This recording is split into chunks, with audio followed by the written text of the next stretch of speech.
From inside the TV station, a close-up view as the earthquake hit.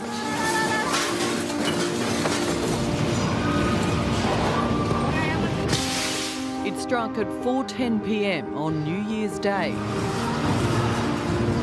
Many people were at Buddhist shrines, a tradition known as Hatsumode, to bring good luck for the year ahead.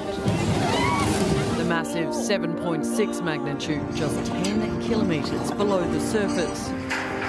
Skyscrapers in Japan are built to withstand earthquakes. Plumes of dust could be seen rising as they collapsed in the city of Suzu, the closest to the epicentre.